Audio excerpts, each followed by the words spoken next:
આ તરફ રાજ્યમાં રોગચાળાના ભરડા વચ્ચે વધુ એક નવા વાયરસે આરોગ્ય વિભાગની વધારી દીધી છે ચિંતા। WHOએ મંકી પોક્સને લઈને ચેતવણી જાહેર કરી છે। સરકારના આદેશ બાદ રાજકોટ સરકારી હોસ્પિટલ એક્શન મોડમાં આવી ગઈ છે। રાજકોટ સિવિલ હોસ્પિટલમાં 20 બેડની આઇસોલેટેડ સુવિધા ઊભી કરવામાં આવી છે।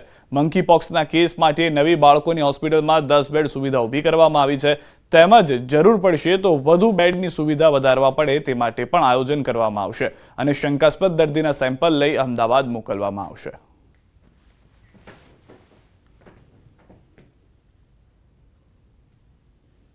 સિવિલ હોસ્પિટલ રાજકોટમાં એડલ્ટ દર્દીઓ માટે 10 બેડનો isolation ward PMSSY super speciality બિલ્ડિંગની અંદર વ્યવસ્થા કરવામાં આવી છે। તેમજ બાળકો માટે MCH હોસ્પિટલની અંદર બાળકોના વિભાગમાં 10 બેડનો આઇસોલેશન વોર્ડ આ પ્રકારના દર્દીઓને આપણે આઇસોલેશનમાં રાખવા પડે કે જેથી તેનો ચેપ બીજાને ના લાગે। તેમજ આઇસોલેશન વોર્ડમાં આ મંકી પોક્સના રોગ બાબતની સારવારની તમામ દવાઓ તમામ સુવિધાઓ ઉપલબ્ધ છે। આ તરફ અમદાવાદમાં પણ રોગચાળો વકર્યો છે। ચોમાસાની ઋતુમાં મચ્છરજન્ય અને પાણીજન્ય રોગચાળો વધ્યો છે। મચ્છરજન્ય અને પાણીજન્ય રોગનો ઉપદ્રવ વધ્યો છે। અમદાવાદની સોલા સિવિલ હોસ્પિટલમાં છેલ્લા એક સપ્તાહમાં 11,203 ઓપીડી નોંધાઈ છે। સોલા સિવિલમાં ઓપીડીમાં 10 થી 15% વધારો થયો છે, જેમાં ડેન્ગ્યુના 116 કેસ, મેલેરિયાના 22 કેસ, ચિકનગુનિયાના 23 શંકાસ્પદ કેસ નોંધાયા છે।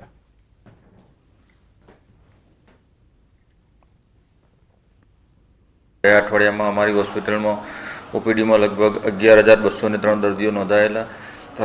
દાખલ દર્દીઓ 1,163 નોંધાયા। એમાં જુદા જુદા રોગ ડેન્ગ્યુ, મેલેરિયા, ચિકનગુનિયાના રિપોર્ટની વાત કરીએ તો અમારી હોસ્પિટલમાં ગયા અઠવાડિયામાં 542 ડેન્ગ્યુના સેમ્પલ લેવામાં આવેલા।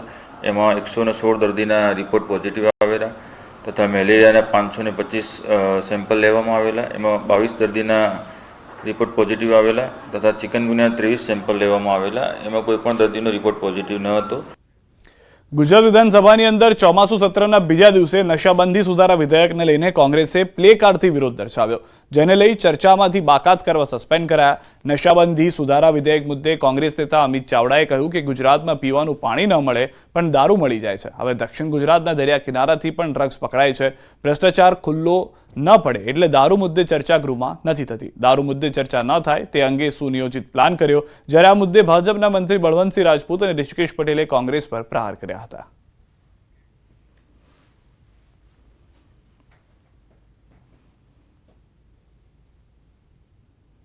પાર્ટીના શાસનમાં દારૂ જુગારની બધી એટલી હદે વધી છે કે ગુજરાતમાં પીવાનું પાણી ના મળે પણ ઠેર ઠેર દારૂ મળે છે ને દારૂથી તો યુવાધન બરબાદ થતું હતું પણ સાથે સાથે હવે ડ્રગ્સની બધી પણ એટલી જ વધી છે।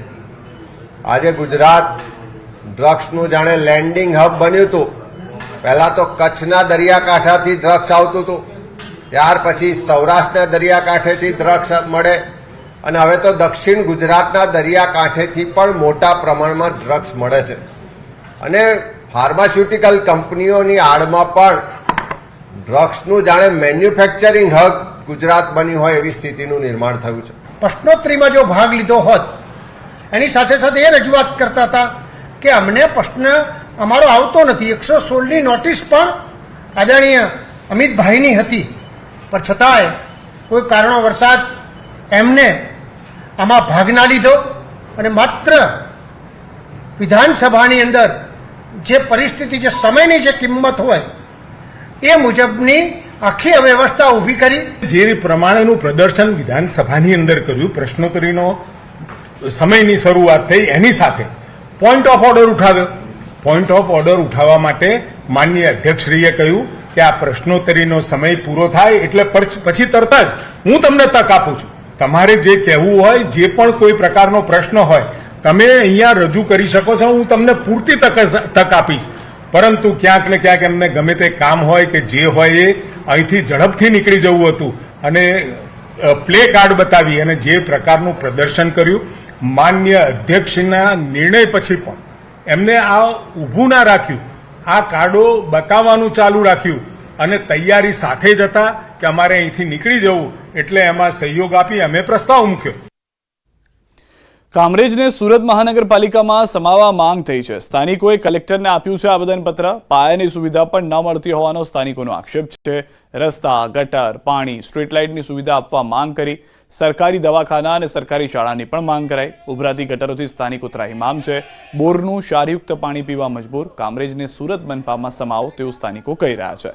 કામરેજની વસ્તી 3 લાખથી વધુ છે. 10,000ની વસ્તી જેવી સુવિધા આપવામાં આવી રહી હોવાનો સ્થાનિકોનો આક્ષેપ છે.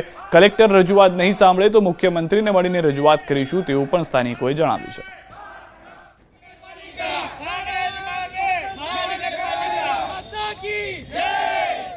અમે આ છેલ્લી રજૂઆત છે કલેક્ટરશ્રીને અમારી. જો અમારી રજૂઆત અહીંયા સાંભળવામાં નહીં આવે અથવા તો કોઈ યોગ્ય નિર્ણય લેવામાં નહીં આવે તો અમે મુખ્યમંત્રીશ્રીને રૂબરૂ મળી આ બધી બાબતની રજૂઆત કરશું અને મુખ્યમંત્રી કક્ષાએથી પણ જો યોગ્ય નિર્ણય લેવામાં નહીં આવે તો પછી જે કોઈ પણ કાર્યક્રમો ત્યાં થશે એ તમામની જવાબદારી કલેક્ટરશ્રીની અને મુખ્યમંત્રીશ્રીની રહેશે. અમે આ છેલ્લી રજૂઆત છે કલેક્ટરશ્રી. સુરતથી સમાચાર. સુમુલ ડેરીમાં ભ્રષ્ટાચારને લઈને તપાસની માંગ. કોંગ્રેસ આગેવાન દર્શન નાયકના આક્ષેપ. અધિકારીઓ બોર્ડ સામે કોઈ પગલાં ન લેતા હોવાનો આક્ષેપ. સુમુલ બોર્ડ સામે પગલાં લેવા માંગ. અગાઉ પણ સીએમને પત્ર લખી કરી હતી રજૂઆત. માજી સંસદ સભ્ય માનસિંહ પટેલે પૂર્વ પ્રમુખ સામે 1,000 કરોડના ગેરરીતિ મામલે પ્રધાનમંત્રીને પત્ર લખ્યો હતો. ભરતી પ્રક્રિયામાં જેનો હિત નથી અને ખેડૂત નથી તેમને સ્થાન આપવામાં આવી રહ્યું છે તે પણ ઉપપ્રમુખ અને પ્રમુખની ભૂમિકામાં હોવાનો આક્ષેપ છે. મુખ્યમંત્રીની સૂચના હોવા છતાં અધિકારીઓ દ્વારા સુમુલના બોર્ડ સામે કોઈ પગલાં લેવાતા નથી.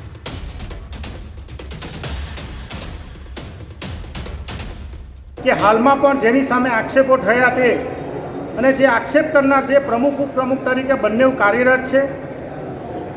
લગભગ 2 લાખ જેટલા પશુપાલકોના કરોડો રૂપિયાના પસીનાની કમાઈ જેની તપાસ થવી જોઈએ તે અનુસંધાનમાં માન્ય મુખ્યમંત્રીશ્રીને પત્ર મેં લખ્યો હતો અને પત્રના અનુસંધાનમાં હાલમાં પણ એ તપાસ ચાલી રહી છે. પરંતુ એ તપાસના અંતે દૂધ અને દૂધનું પાણી થવું જોઈએ તેને બદલે જે મલાઈ છે એ મલાઈ આ બધા ભેગા મળીને પશુપાલકના અહિત કરી રહ્યા છે એવું મારું અંગત માનવું છે. હાલ રોકાઈશું એક વિરામ માટે, પરંતુ તે પહેલા નજર કરીએ ટોપ 3 ખબરો પર.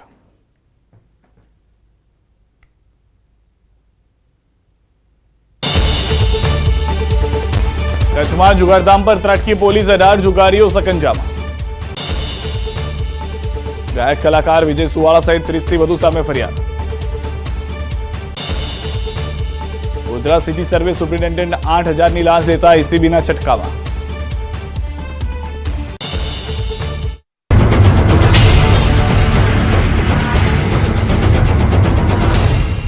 ક્યાં છો ત્યારે એમાં પણ ગોળ ગોળ જવાબ દેવામાં આવ્યો કે 33%ની ઉપર હોય નુકસાન થયું હોય તો એ રીતે આપવામાં આવે છે. પણ તમે એમ કહેતા હોય કે 33%ની ઉપર નુકસાન થયું છે તો જ અમે આપવામાં આવશે એટલે એનો મતલબ કે ગયા વખતે વળતર ચૂકવવામાં ન થયું એટલે 33%ની નીચે નુકસાન ગયું છે તો એનો મતલબ આ વખતે પણ ગોળ ગોળ જવાબ કરી સર્વે કરીને વળતર નહીં ચૂકવવામાં આવે એવું મને લાગી રહ્યું છે. પોરબંદર જિલ્લામાં ખૂબ મોટા પ્રમાણમાં